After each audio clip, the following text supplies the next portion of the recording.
पाक पवित्र महीने फरवरी की आप सभी को बहुत बहुत बधाई और शुभकामनाएं। और पूज्य हजूर पिताजी फरवरी महीने में एक और खुशियां लेकर आए हैं, तो उसकी भी आपको बधाई हो कि फरवरी है तो उसमें रूह का पंछी है वो फर फर करके उड़ रहा है, रूहानियत की चढ़ाइयाँ चढ़ रहा है और जो कंटा है वो भी काल का वो कढ़ रहा है, तो इसलिए बधाई बनती है। तो सत्संग जी आज चर्चा करेंगे अब पंजाब चुनाव को लेकर तरह तरह की भ्रांतियां फैल रही है उस पर। और मेरे ताऊ जी श्री लखपत जी इंसान चोला छोड़ गए थे, तो उनके निमित्त आज नाम चर्चा रखी गई। तो गुरु प्यार की और दृढ़ विश्वास की बातें भी आप करेंगे। तो आपसे गुजारिश है कि इस प्रोग्राम को एक बार शेयर करें। जो डेरे के बारे में गलत अफवाह फैला रहे हैं, हजूर पिताजी के आने के बाद में भी अफवाह फैला रहे हैं, या पंजाब चुनावों को लेकर अफवाह फैला रहे हैं, और कुछ ऐसे छोटे मोटे पत्रकार हैं जो तरह तरह की हेडलाइंस बना के अपने अपने चैनल खबर चला रहे हैं, उन सबको जवाब मिलना चाहिए। तो इसलिए आपसे गुजारिश है कि आप इस प्रोग्राम को एक बार शेयर जरूर करें, ताकि सभी को पता चले कि सच क्या है, हकीकत क्या है। कई बार क्या होता है कि सत्संगी भी नहीं समझ पाते, क्योंकि जब बीच में प्रोग्राम रुक जाते हैं तो ठंडा माहौल पड़ जाता है, और दूसरे शैतान जो लोग हैं, जो काल के नुमाइंदे हैं, जो काल की गैंग में काम करते हैं, वो लोग सक्रिय होते हैं, तो उन्हें जवाब देने के लिए कई बार लाइव आना पड़ता है। तो आज आपके सामने लाइव हूँ, तो सत्संग जी गुजारिश है कि आप इसे ज़्यादा से ज़्यादा शेयर करेंगे। तो आपके कमेंट नहीं आ पा रहे हैं इसमें, शायद आप एक बार कुछ नारा वगैरह लिखें ताकि पता चले। कोई नारा लिखें भाई, यहाँ से तो सही है पर शो नहीं हो रहे। अभी सेटिंग की है, दोबारा से देखना एक बार, कोई भाई नारा लिखना। तो सत्संग जी बात मुद्दे की करते हैं कि आपने देखा होगा कि पंजाब में चुनाव हैं, और एक ऐसा ग्रुप है जो 4 सालों से या लगभग 4 सालों से लगा पड़ा है, दे तेरे की ले तेरे की डेरा विरोधी गतिविधियां कर रहा है। डेरे से उनका कोई लेना देना नहीं,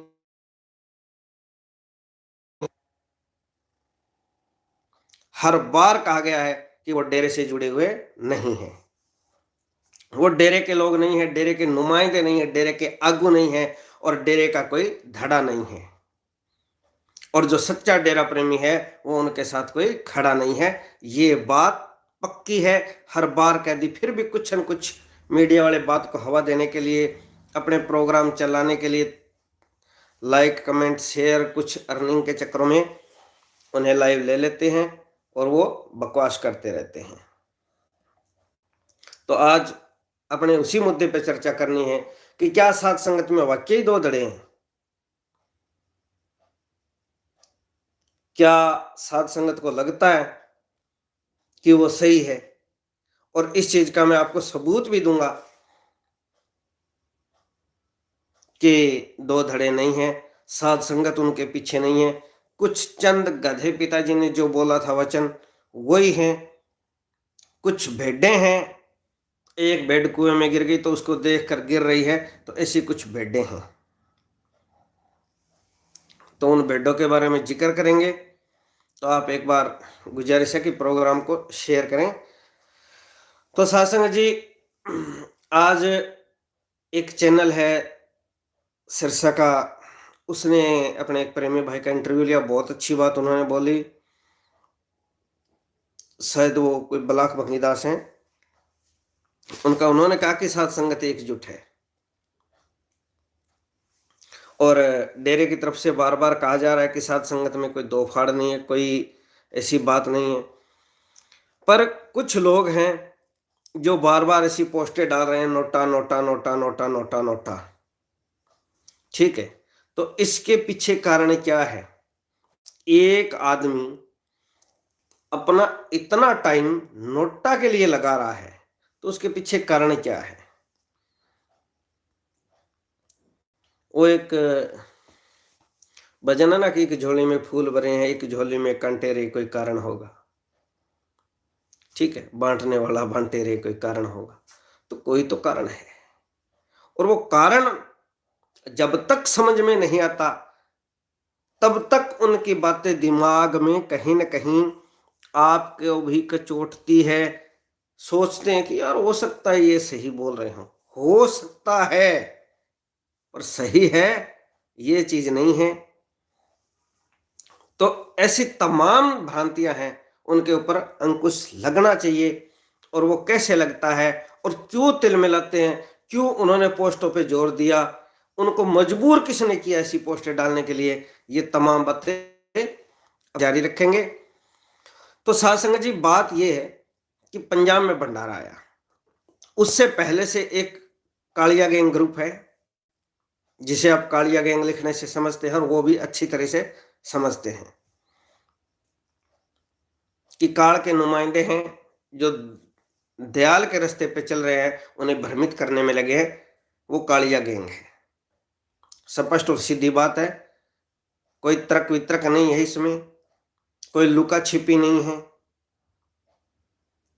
तो साध संगत जी क्या है कि 4 साल से लगे थे, और मैं हर बार कहता हूं कि उनका मंसूबा एक ही था कि किसी न किसी तरह एडम की कुर्सी हथियाना, एडम पे अपना कब्जा जमाना। क्योंकि पिताजी ने तो फिल्म में दिखा दिया था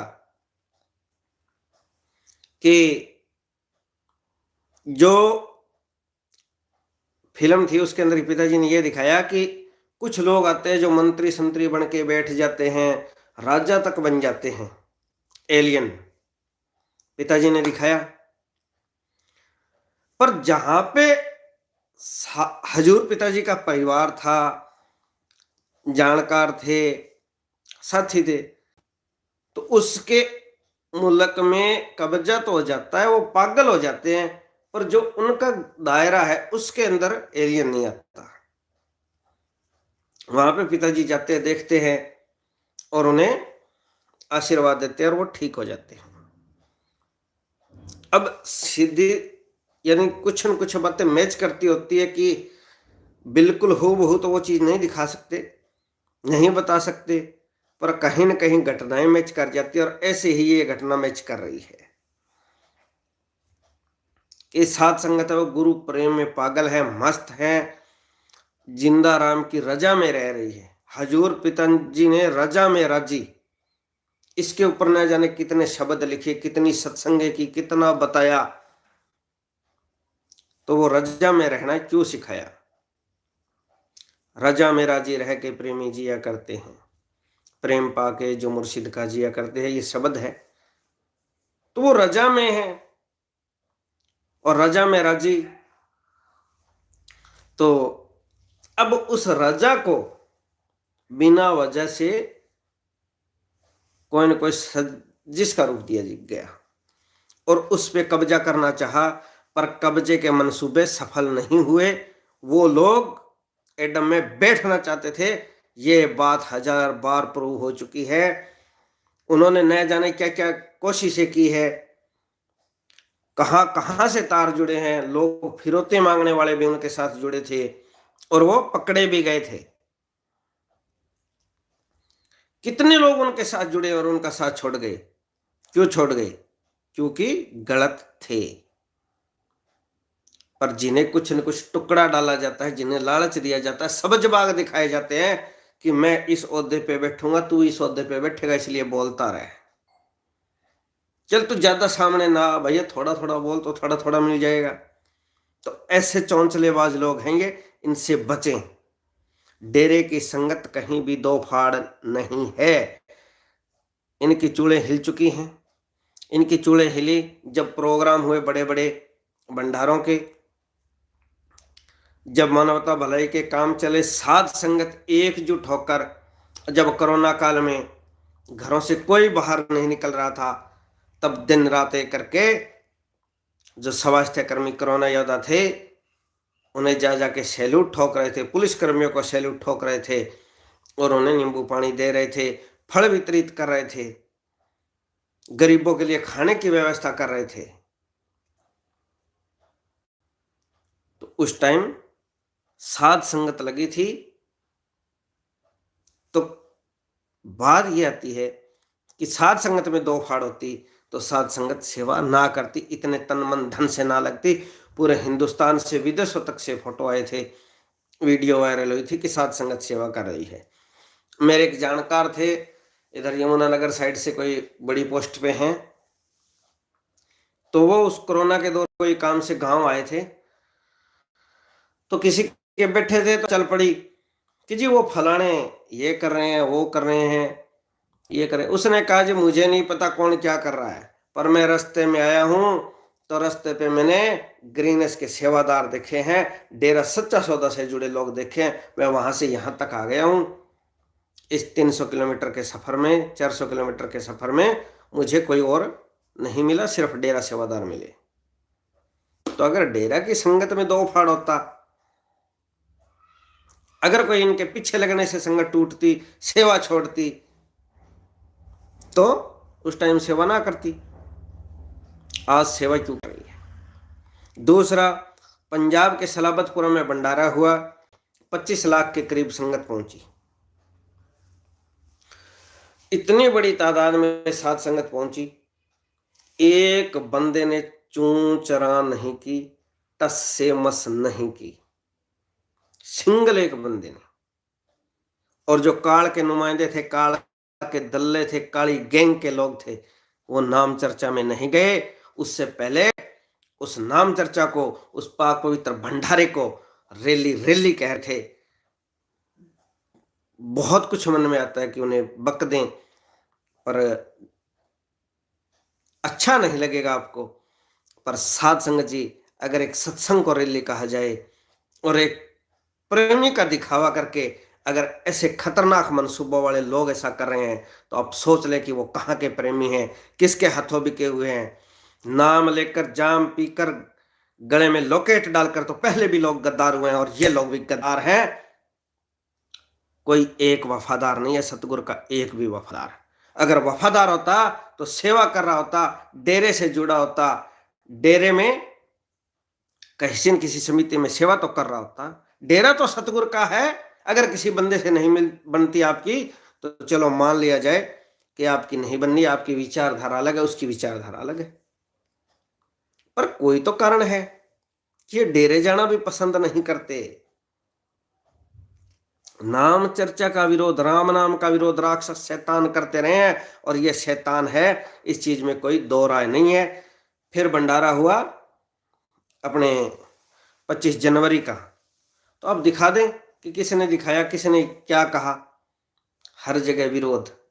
25 जनवरी पाक पवित्र दिन, दुनिया के अंदर अगर सबसे पवित्र दिन कोई है तो वो पूज्य पिताजी का जन्मदिन 25 जनवरी दुनिया जानती है।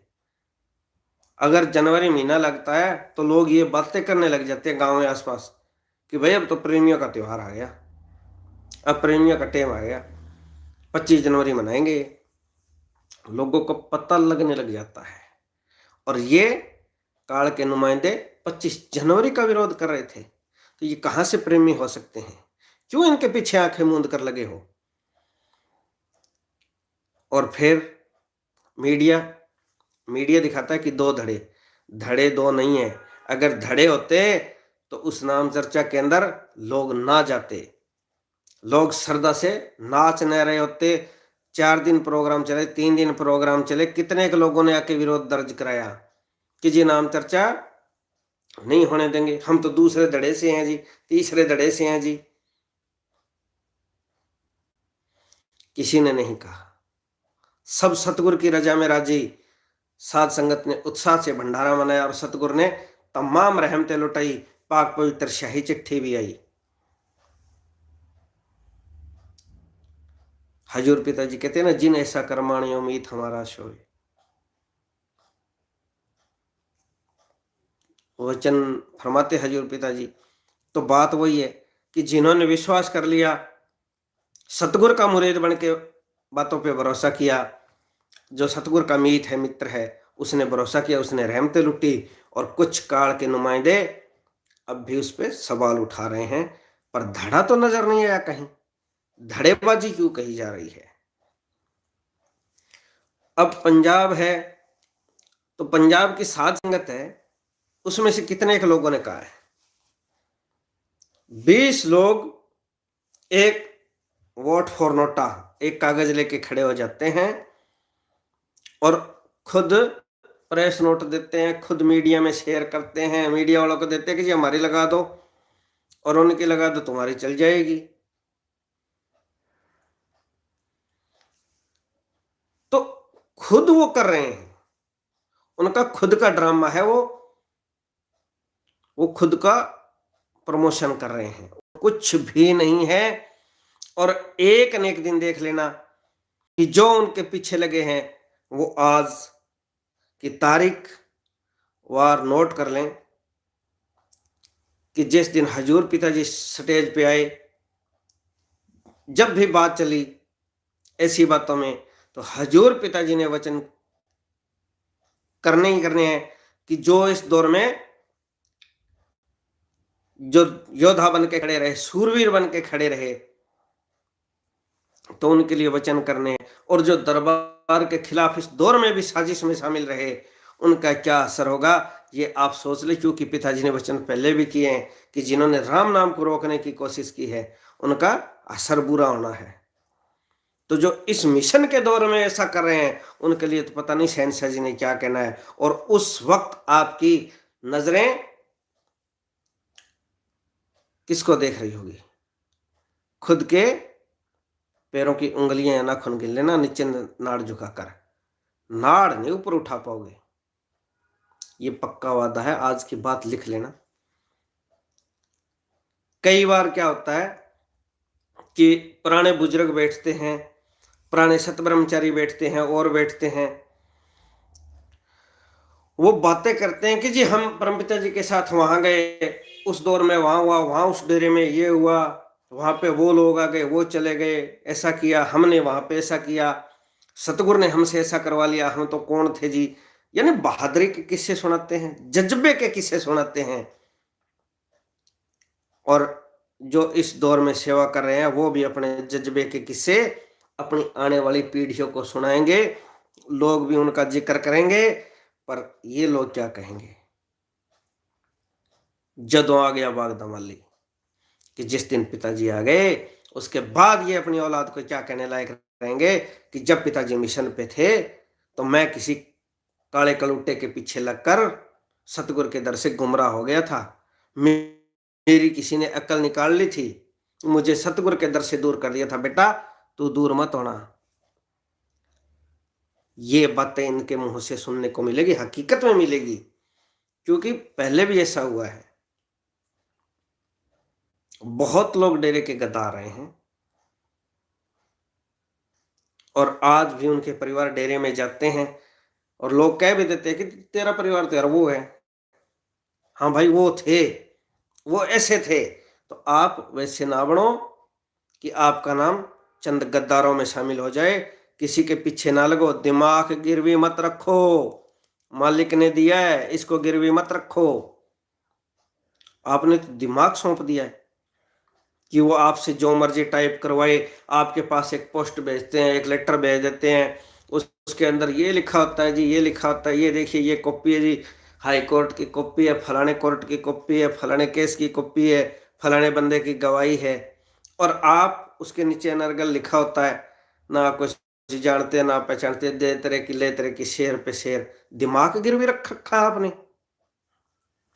दिमाग गिरवी नहीं रख रखा था और क्या है? पिताजी का एक वचन सुनाया जा रहा है कि बेटा कोई ऐसा बटन होना चाहिए कि जिससे हमें ये पसंद नहीं है ऐसा हम दबा सकें, या राष्ट्रपति को जाए वोट या किसी और को जाए, तो ऐसा सुझाव पिताजी ने संगत के सामने रख दिया, ऑप्शन रख दिया कि ऐसा होना चाहिए। सतगुरु ने करवाना होता है, करवा लिया। पर पिताजी ने ये तो नहीं कहा कि बेटा एकता तोड़ लेना अपनी, पिताजी ने 1000 बार स्टेज से कहा है कि बेटा साध संगत की पहचान एकता है, एक बन के रहना, और एकता के कारण जानी जाती है साध संगत। हमारे बेटों पे बेटियों पे जो लाखों करोड़ों में है, उन पे हमें मान है कि ये सब एक है। ये बात 1000 बार बोली है, ये बात क्यों नहीं बता रहे कोई कि पिताजी ने एकता के ऊपर 100 बार कहा है, 1000 बार कहा है। वो तो एक सुझाव दिया और सतगुरु का बोला हुआ पार होता है, वो हो गया। पर एकता के खिलाफ चले आप, ये तो सतगुरु ने कभी नहीं कहा। फिर क्यों दिमाग गिरवी रख रहे हैं आप, नोटा नोटा की रट लगा रहे हैं। ना मैं ये कहता कि आप बीजेपी को वोट दो, आप कांग्रेस को दो, आप आपको दो, आप किसी और को, अकाली को दो, बकाली को दो। जो साध संगत राजनीतिक विंग है वो फैसला ले, उस पे फूल चढ़ाएं, उस पे फूल चढ़ाएं, ये अपना फर्ज है। और फर्ज इसलिए भी है क्योंकि हम उस दर के मुरीद हैं जिसका हमारे सर पे रहमतों का कर्ज है। तो उस सतगुरु के दर से रहमत लेनी है तो एक बन के एकता में रह के लेनी पड़ती है। कोई अलग से पिताजी ने किसी को नाम नहीं दिया कि बेटा तू ये है वो है, और ना किसी को कभी ये कहा कि बेटा साध संगत जी एकता में रहें, मगर जब वोट का टाइम आए तो इन चंद गधों की मान लेना, चंद लोगों के पीछे भी चलना। कभी एक दिन ये नहीं कहा, कभी कहा है तो बता दो कोई। हर बार फरवरी में इलेक्शन थे, शायद 17 के लगभग थे, जनवरी 22 के लगभग मीटिंग थी, कोई 17 की बात है शायद। तो उसमें पिताजी ने सरेआम कहा तेरावास में बैठे कि बेटा पंजाब वाले आए, एक एक दे घर जाके आवांगे, वचन कितने कि आपने कह दिया और हम आ गए। ठीक है, दर्शन देने सतगुरु ने अगर सपने में दर्शन दे दिए तो क्या कर लोगे। ये बात पिताजी ने स्टेज पे बोली उस दिन। 22 जनवरी के लगभग मीटिंग थी पंजाब की और 17 के चुनाव थे कि बेटा एकता में रहना सभी ने, जो साथ संगत राजनीतिक फैसला ले आपसे मिलजुल कर करें, उस पर आपने फूल चढ़ाने हैं, एकता दिखानी। सतगुरु ने तो एकता का कहा है। एक कोई भाई है, आज उसने 2007 की कोई एक कागज है उसका वो दे रखा है कि हजूर पिताजी ने लिख के दिया हुआ। उस पर कहाँ लिखा है कि हजूर पिताजी ने लिख के दिया हुआ ये कि हमारे खिलाफ अकाली दल और बीजेपी षड्यंत्र रच रहे हैं, ऐसा कुछ उस पर डाल के उसके नीचे अनाब शनाब कुछ लिख रखा है। तो 2017 के बाद में तो भैया सरकार भी बनी है, खुल के समर्थन भी किया, हरियाणा में भी किया, सेंटर की का भी किया है। वो चीजें नहीं दिखती आपको। डेरे में कितने बीजेपी वाले आते रहे हैं, कितने अकाली दल वाले आते रहे हैं, कितने कांग्रेस वाले आते रहे हैं। किसी न किसी से सेटिंग की गटमटा इनकी बन नहीं रही कि नोटा नोटा करेंगे। अगर 2-3 हजार लोगों ने, 1000 लोगों ने अगर हमारे समर्थन में ऐसा कर दिया तो हम हवा में आ जाएंगे, लोगों की निगाह में आ जाएंगे और लोग हमसे सेटिंग करने के लिए आएंगे कि भाई साहब आपके पीछे वोट है, आप हमें सपोर्ट करो और हम आपको नोट कर रहे हैं। इससे आगे कुछ ही नहीं है। सब माया के यार हैं, पैसे के लिए दौड़ रहे हैं, पद के लिए दौड़ रहे हैं। हो सकता है कोई ये भी कहता हो कि भाई तुम हमें वोट दिलवा दो, अगर मैं बन गया तो ये देखना कि अड्डा वाला को तो मैं हटा के दम दूंगा। हो सकता है, कोई दो राय नहीं है इसमें, पर वो इस बात से नादान है कि वो खुद खुदा के बैठाए हैं, किसी आम आदमी के नहीं। दरबार और भी देखे मैंने दुनियादारी में, लोग जिनके ऊपर केस हैं या जिनकी कोई संस्थाएं थी, कई तरह की चीजें देखने को मिलती है समाज में। सब ठप्पे पर सच्चा सौदा चल रहा है। क्यों चल रहा है? क्योंकि सच्चे सौदे के वचन है, खुद खुदा बैठा है, बात ही खत्म। तो जब उसकी साध संगत को कोई तोड़ने की कोशिश करता है तो दुख आता है। कई कह देते हैं कि तू क्यों बोलता है, तो इसका कारण भी बता देता हूं भाई। कई बार क्या होता है कि जब कुछ देखते हैं कि यार ये लोग बोल रहे हैं, वो लोग बोल रहे हैं, दर्द होता है। और दर्द इसलिए होता है कि हजूर पिताजी ने, बचपन से देखता आ रहा हूं मैं, मेरा परम पिताजी से नाम लिया है, कि जब सत्संगे की एक एक दिन में 3-3 सत्संगे, और दूर दूर तक जाना, भूख प्यास की परवाह नहीं, 3-3 4-4 दिन का लंगर इकट्ठा बनाते, सेवादार समिति वाले होते साथ में, बेचारे वही खाते 4-4 दिन का लंगर, पता नहीं कहाँ जंगलों पहाड़ों जड़ों में जाते। एक जीव को नाम देने के लिए पता नहीं सतगुरु ने कहां से कहां जाना होता है, पिताजी ने कहां कहां की यात्राएं की। साथ में कोर्ट की तारीखें चलती थी, कभी इटली होते थे, तारीख भुगताने के लिए वापस आना पड़ता था। ये समय भी आया है, पर कौन जानता है, जिसने नाम ले लिया,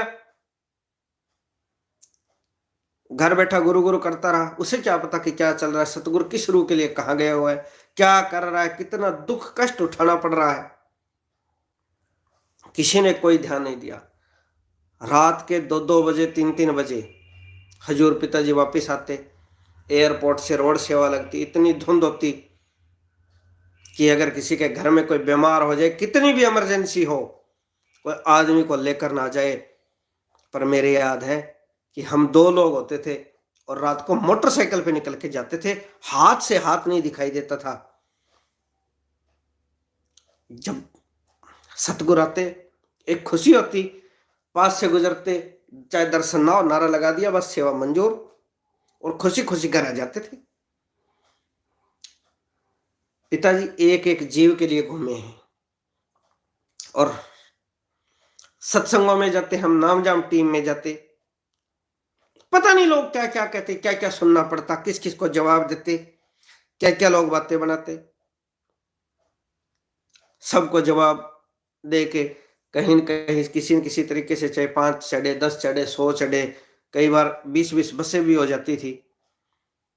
तो सुबह लगते 4 बजे ड्यूटियां लगती कि नाम जाम टीम के लिए उस कॉलोनी में जाना, उस मोहल्ले में जाना है। दिन रात लगे रहते, एक एक जीव के लिए सतगुरु ने ड्यूटी लगाई, ड्यूटियां निभाई।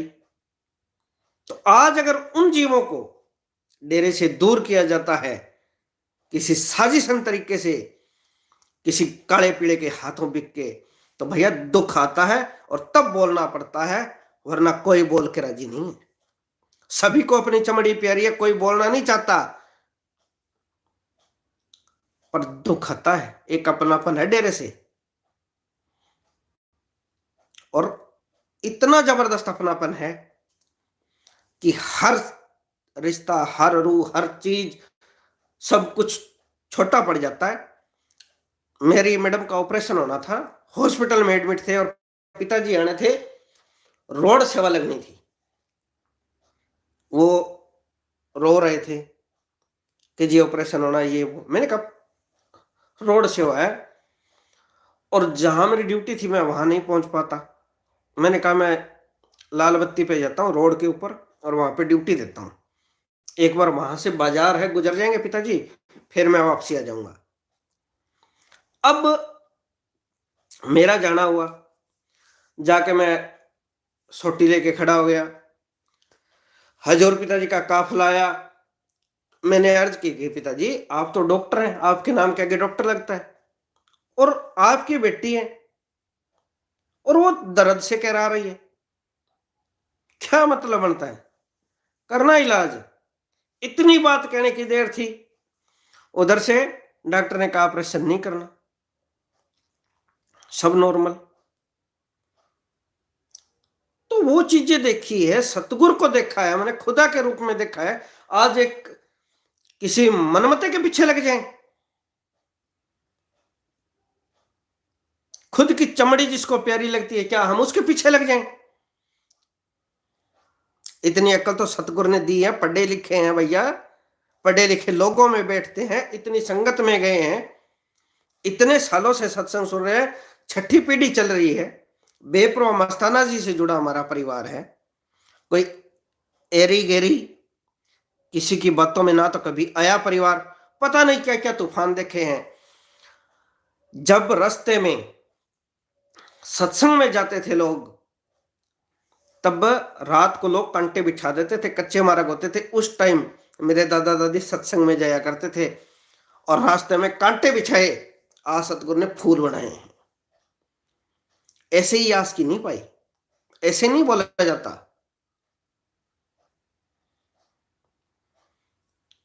तो साध संगत जी, किसी चंद गधों के पीछे लगने से पहले एक बार अपने जमीर से जरूर पूछना कि क्या ये किसी ओहदेदार है, क्या ये सही हो सकते हैं? लेस मात्र भी नहीं हो सकते। जो डेरे का हुक्म काटेगा वो डेरे का वफादार कभी नहीं हो सकता। आपने इतिहास में किस्से सुने होंगे, बहुत बार बातें आई है कि किसी के पास गुरु का संदेश है और वो बंदा नंगे पैर दौड़ गया, किसी के पास चिट्ठी पहुंची। अगर वो ये कह देता कि ये चिट्ठी तो कोई वैसे ही दे गया तेरे को जमाने के लिए, और मैं क्यों जाऊं गुरु के बुलाने पे, तो क्या उनका आज इतिहास में नाम होता? छोटी सी बात है सोचने वाली कि क्या उनका नाम होता?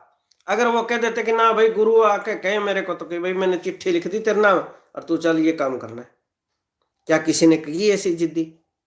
क्या कोई सुना ऐसा वाक्य आपने? रूहानियत में तो एक संदेश मिला और लोग फेरे छोड़कर चल दिए। लाखों की संपत्ति थी, धन दौलत थे। निजामुद्दीन औलिया का सुना होगा कि एक जुत्ती में से खुशबू आई उसे और उसने सब कुछ लुटा दिया। साध संगत पूज्य हजूर पिताजी की चिट्ठी पढ़कर वैराग से रो रही है और एक तरफ निंदा हो रही है। चंद गधे कर रहे हैं और आप लोग दिमाग गिरवी रखे उनके पीछे चल रहे हैं। मैं कहता हूं अभी भी वक्त है, संभल जाइए। और कई बार क्या होता है कि कई लोग किसी पुराने, भाई जी ये तो डेरे में रहता था जी, इसका सहारा ले लेते हैं, इसका सहारा ले लेते हैं, ये सही कह रहा होगा। पर एक बात है कि जो डेरा छोड़ गया, जो डेरे में आना छोड़ गया, वो डेरे का वफादार नहीं है और वो दोजक भोगेगा। एक प्रेमी भाई की वीडियो देखी थी मैंने, उसमें कह रहा है कि मैंने देखा कि ये मैनेजमेंट वाला फलाना बंदा नरकों में बैठा था, वो दोजक भोग रहा था, मेरे को ख्याल आया, मालिक ने ख्याल दिया। अरे तेरे को मालिक ने ये ख्याल नहीं दिया कि सतगुर दे दर तो दूर होया गुरसिख व्यवहारा हो जाता, फिर हंसता वसता जीवन भी दोजक दा नजारा हो जाता। ये ख्याल सतगुर ने नहीं दिया। बातें तो बहुत सुनाते हैं, पारस दिवट्टी का ये किस्सा है जी, ये किस्सा है, वो किस्सा है, पर कभी अपने अंदर ये भी देखा कि पारस दिवट्टी में ये शब्द भी है कि सतगुर ते दर तो दूर होया गुरु सिख भी आवारा हो जाता। और नोट कर लें ये बात कि 2017 के बाद वो लोग कितनी बार नाम चर्चा में आए, कितनी बार डेरे में गए, कितना परमार्थ किया है और क्या क्या उन्होंने की है, क्या कुर्बानियां दी है। और जिन्होंने कुर्बानियां दी है, सतगुर के लिए हंसते हंसते कुर्बान हो गए, वो परिवार आज भी डेरे आते हैं और चूं चरा नहीं करते। ऐसे ऐसे लोग गुमराह करने के लिए हथकंडे अपना रहे हैं, साजिश पे साजिश गढ़ी जा रही है। तो साध संगत जी, किसी ने किसी के बहकावे में नहीं आना। राजनीतिक विंग फैसला लेगी, उस पे फूल चढ़ाने हैं, एकता में रहना है और प्रेम का सबूत हमेशा देती रही है साध संगत, वही दिखाना है। तो साध संगत जी, समय बहुत हो गया। और वैसे आज मेरे ताऊ श्री लखपत जी जो चौड़ा छोड़ गए थे, उनकी आज प्रथा नाम चर्चा थी। तो साध संगत आसपास से दूर दराज से बहुत बड़ी तादाद में पहुंची। तो जो भाई पहुंचे थे उन सबका धन्यवाद। पर साध संगत जी, बात एक होती है कि वही बात आ जाती है जो अपने बात कर रहे थे कि वो क्या कर गया आपके लिए। दुनियादारी में ये होता है कि वो अपने बेटों के लिए ये कर गया, वो ये कर गया, वो फैक्ट्री लगा गया, वो उनको करोड़पति बना गया।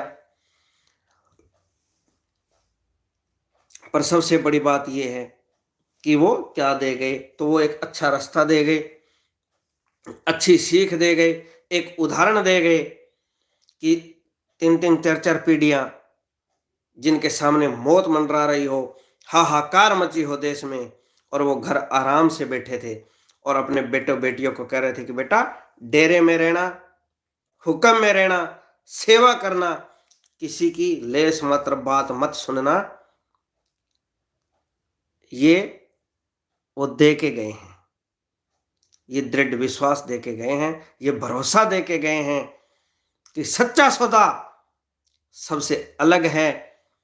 ऐसी कोई फकीरी किसी दुनिया में है ही नहीं। खंड ब्राह्मण त्रिलोक्य त्रिलोक्य सब फेल हैं, सच्चे सौदे जैसी फकीरी, आला फकीरी कहीं नहीं। ये चीज हमने उनसे पाई है। जब 2007 की बात है कि छोटा भाई था हमारा, तो वो हमारे साथ गया कहीं, तो कोई बात हो गई, ऐसा वाकया हो गया, तो एक आम आदमी होता है तो वो पता नहीं कि क्या ताने देने लग जाता है, क्या कहने लग जाता है, पर उन्हें पता था कि ये सेवा में है बंदा और ये करना जरूरी है। तो उन्होंने वो किया, बहुत अच्छा उन्होंने हौसला अफजाई की कि बेटा तूने सही रह के सही किया है, सतगुरु का नाम रोशन किया है, अच्छा किया। तो ऐसे हौसला अफजाई, पीठ थपथपाते कि जा बेटा सेवा में जा, ऐसी शिक्षा देने। परिवार के बुजुर्ग आज उनके हम किस्से सुना रहे हैं। आज कम से कम 10-15 वक्ता जो 45 मेंबर भाई या ब्लॉक से आसपास से दूर दराज से जो भी आए थे, सभी बता रहे थे कि उनके साथ बैठते थे, वो बेपरवाह जी के साथ रही बातें बताते, परम पिताजी के साथ के किस्से बताते, हजूर पिताजी से हुई बात के किस्से सुनाते, और बड़ा फक्र होता था ऐसे प्रेमियों पे। तो आज एक तरफ तो हम उनसे लोगों से ये सुन रहे हैं, और एक तरफ कल को हम किसको क्या सुनाएंगे, ये भी सोच लेना जो उनके पिछलग्गू बन रहे हैं। तो शिद्दत से, सच्ची नीयत से, गैरत के साथ इस सच के रास्ते पे चलते रहो। तूफान बहुत ज्यादा आए थे, आज तो कोई तूफान है नहीं। हमने तो नाम ले लिया, फेसबुक चला रहे, व्हाट्सएप चला रहे, घर बैठे गुरु गुरु कर रहे हैं, हमें क्या जोर आ रहा है। पर गुरु का बिछोड़ा जिन्होंने सहा है, गुरु से दूरी सही है, वो लोग वो थे जिन्हें रोका जाता था, टोका जाता था। समाज के लोग नारा नहीं लगाने देते थे। ऐसा दौर भी आया है दुनिया में कि कोई धन धन सतगुरु तेरा आसरा नारा लगाता था, उस पर बंदिशें थी, और लोगों ने लड़ लड़ के इस नारे के लिए भी संघर्ष किया है। आज ये नारा लगाते हैं ना, धन धन सतगुरु तेरे आसरा, लोग स्वार्थ पूर्ण के अपने से भी लगाते हैं, तो उनके पूर्वज भी रोकते रहे हैं एक नारा लगाने से। ऐसा दौर भी सत्संगियों ने देखा है। तो सत्संग जी कोई टेंशन लेने वाली बात नहीं है, हजूर पिताजी की रजा में रहो, जब सतगुरु चाहेंगे दर्शन दे देंगे। सिमरन बता रखा है, नाम दे रखा है, बीमा कर रखा है, कागज सारे अपने पास हैं, ठीक है। किसी को कोई जरूरत ही नहीं, लेने सतगुरु ने आना है, जब जाएंगे चले जाएंगे, क्यों टेंशन ले किसी की। वो एक शब्द था आज बोल रहे थे, उसमें था कि अगर पास दिखाना नहीं मिलना, तो पास दिखाने की जरूरत भी नहीं होती। तो ऐसे दृढ़ विश्वास के साथ आप बढ़ें, पर किसी की बातों में ना आए। जो नोटा वाली पोस्टें करते हैं, इन जाहिलों को अकल दें आप, इन्हें सबक सिखाएं और इन्हें धिक्कार दें, लाहनतें डालें। आने वाली पीढ़ियां इनकी याद करें, इनकी पोस्टों पे भी डालें आप, कि जब ये 2 साल बाद 3 साल बाद भी खोले तो इनको पता लगे कि तेरे को इस दिन टेक करके इस बंदे ने तेरे को लाहनतें दी थी। इन्हें एहसास होता रहे। इस अजमाइश के दौर में जो गुरु घर से गद्दारी कर रहे हैं, वो डेरे के वफादार नहीं हो सकते। तो सत्संग जी, अगर कोई बोलने में गलती हुई है तो आप जी से माफी चाहता हूँ। धन धन सतगुरु तेरा ही आसरा।